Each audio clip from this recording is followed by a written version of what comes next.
Hey guys, here to do a Dr. Theodore video today. I want to do like two things before I go into doing Hero X. I am still going to draw a Hero X character because I've been dying to do this stuff, but since I've been going so hard with the Hero X stuff, kind of want to take a break from it for just a tiny bit. So, in other words, hope you guys enjoy. Hello everybody, and today we will be finishing the story that I have done over my long list of papers I have here, of them finding the rest of the draconic creatures, and a creature I didn't really expect to be in society, or at all, or off his planet. We have talked about the draconic creature of, well, water, air, and goop. This one is cyber, and one I know very well. Before it got its digital form, it was more fleshed out and came to my home multiverse. A story I don't want to talk about right now, but it trying to absorb the central core is the reason why it has this form today. It has been able to affect planets, create various forms of hybrids by using human bodies. Basically, it goes down to the central core, infecting it, and then making it sort of an incubator for all the alien life forms on the planet. This means that it takes bugs or any other bugs that it turned into and puts it inside of the several craters down to the core. And they turn into basically a bug version of them. Giant, huge bug versions with their very much abilities that those different alien races have. This creature is so dangerous that not many people are willing to fight it. It has taken over 99% of the galaxy. Well, at least in the draconic area. And we have carted it off there, and it stays there forever. It's not able to spread as much as I know, but somehow it was able to escape. Coming down on the planet Cartera. That is actually a very peaceful race of alien people. They don't have very much abilities, but they are very nice and very respectful. But apparently this draconic creature was in battle with one of its other brothers. It was fighting the plasma draconic creature.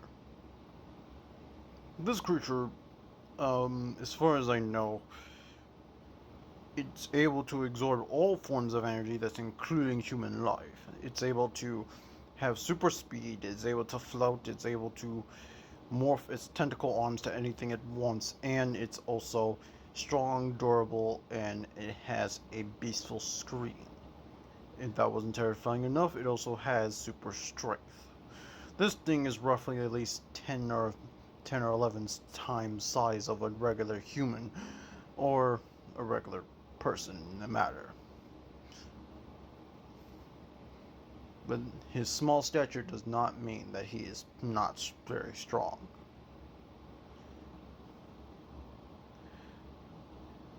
And during this battle, apparently another draconic creature was joining in the fight at the time.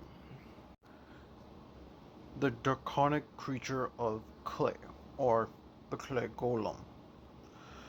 This thing is able to remorph and shape his body to anything that it does please. Well, its arms and limbs.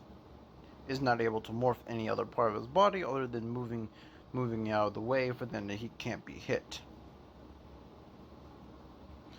As all golems are made, all golems have a form of a central core.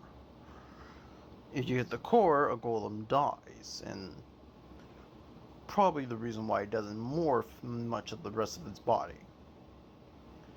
This thing is a solid brick wall, and even though it is strong and tough and is able to morph, it's also able to bend the ground itself.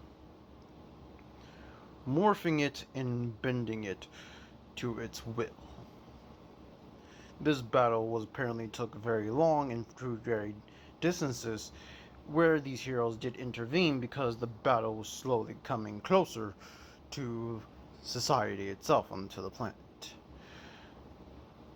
Them interfering went to a giant heap battle, and as far as these papers say, that these creatures just got mad, they fought, they destroyed things, and then after a while they just sat there and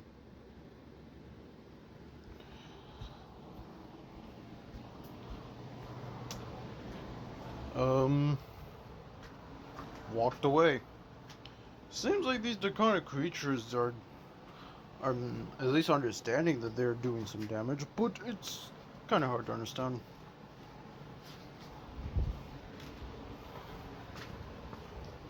Maybe one day I can get a superhero that can actually communicate to creatures.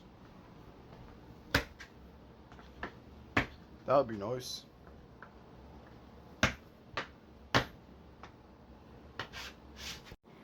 But just to leave this on a very much happier note than talking about animals that have been abused.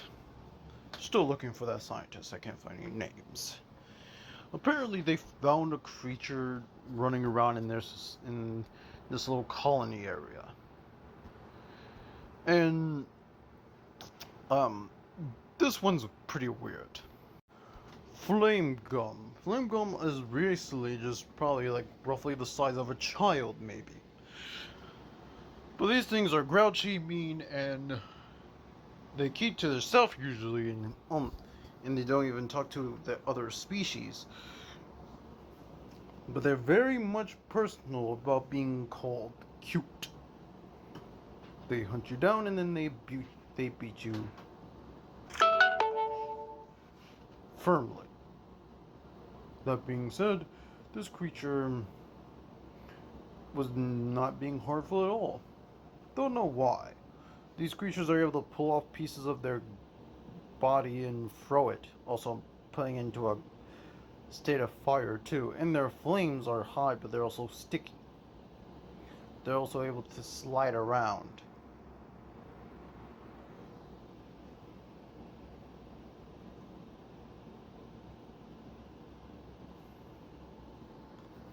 So, we'll slide around with flames, I should say. It's very surprising this creature was not being aggressive. No one called it cute, but I heard that this thing was just showed up and it hasn't caused any harm. Maybe one day I can look into that. One day. Hey guys, like I said, I just want to do a Dr. Theater video, and I hope that was like really fun for you guys. It was fun for me. So you guys heard me stumping. I live in the basement, and so there was a bug here, and I had to step on it because I don't like it. And I'm pretty sure I know that it probably came from the really big one I saw a few days ago. But whatever. Either way, see you guys later. I hope you guys really enjoyed this story, and I have some other stuff I'm gonna do. So yeah, see you guys later. Crimson Thunder out. Hey guys, hope you guys enjoyed the video. Like, subscribe, and shut the bell notifications on, and share with your friends if you did like it. See you guys later.